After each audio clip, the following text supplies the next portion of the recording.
The Haunted House. Not a window was broken, and the paint wasn't peeling. Not a porch step sagged, yet there was a feeling that beyond the door and into the hall, this was the house of no one at all. No one who breathed, nor laughed, nor ate, nor said I love, nor said I hate. Yet something walked along the stair, something that was and wasn't there. And that is why weeds on the path grow high, and even the moon races fearfully by. For something walks along the stair, something that is and isn't there.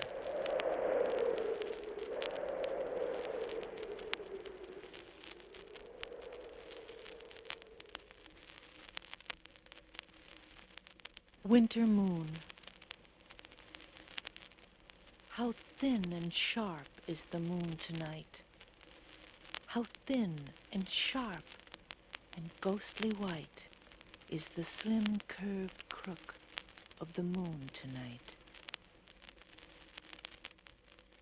Sir Roderick's song.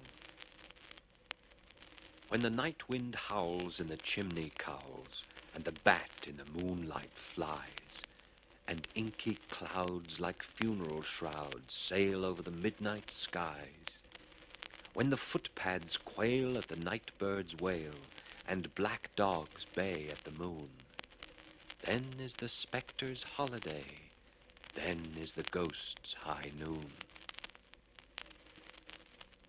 There was a young lady from Glitch who tried to turn into a witch, but she found that the most she could be was a ghost, so she threw herself into a ditch.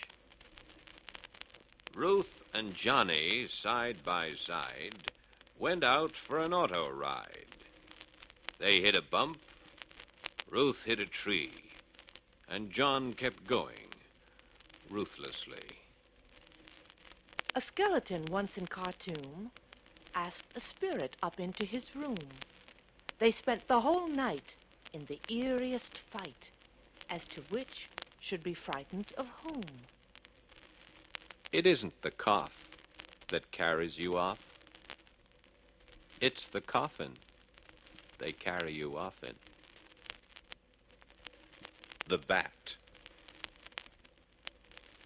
By day, the bat is cousin to the mouse. He likes the attic of an aging house. His fingers make a hat about his head. His pulse beat is so slow, we think him dead. He loops in crazy figures half the night among the trees that face the corner light.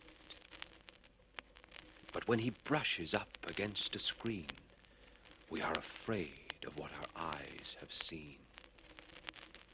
For something is amiss or out of place when mice with wings can wear a human face. The Velvet Ribbon, a story. Once there was a man who fell in love with a beautiful girl, and before the next full moon rose in the sky, they were wed. To please her husband, the young wife wore a different gown each night. Sometimes she was dressed in yellow. Other nights she wore red or blue or white. And she always wore a black velvet ribbon around her slender neck. Day and night she wore that ribbon, and it was not long before her husband's curiosity got the better of him. "Why do you always wear that ribbon?" he asked. She smiled a strange smile and said not a word.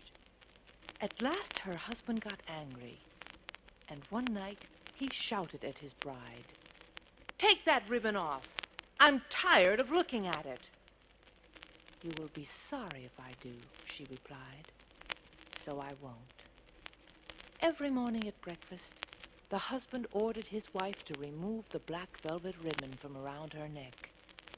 Every night at dinner, he told her the same thing. But every morning at breakfast and every night at dinner, all his wife would say was, "You will be sorry if I do, so I won't." A week passed. The husband no longer looked into his wife's eyes. He could only stare at that black velvet ribbon around her neck. One night, as his wife lay sleeping, he tiptoed to her sewing basket. He took out a pair of scissors. Quickly and quietly, careful not to awaken her, he bent over his wife's bed, and snip went the scissors, and the velvet ribbon fell to the floor, and snap, off came her head. It rolled over onto the floor in the moonlight, wailing tearfully, "I told you you'd be sorry."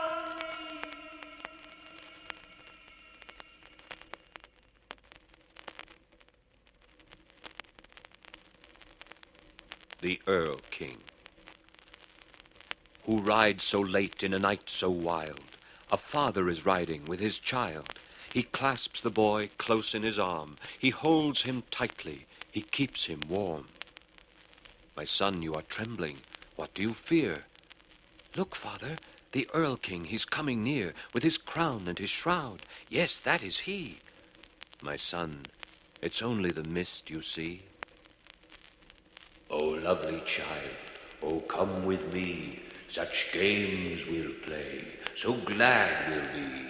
Such flowers to pick, such sights to behold. My mother will make you clothes of gold."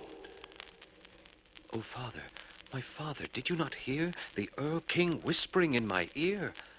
"Lie still, my child, lie quietly. It's only the wind in the leaves of the tree." "Dear boy, if you will come away, my daughters will wait on you every day. They'll give you the prettiest presents to keep. They'll dance when you wake, and they'll sing you asleep." My father, do you not see the Earl King's pale daughters waiting for me?" My son, I see what you say. The willow is waving its branches of gray." "I love you, so come without fear or remorse, and if you're not willing, I'll take you by force." My father, tighten your hold. The Earl King has caught me. His fingers are cold." The father shudders. He spurs on his steed. He carries the child with desperate speed. He reaches the courtyard and looks down with dread. There, in his arms, the boy lies dead. November night. Listen. With faint, dry sound, like steps of passing ghosts, the leaves, frost-crisped, break from the trees and fall. Dust. Agatha Morley, all her life, grumbled at dust like a good wife.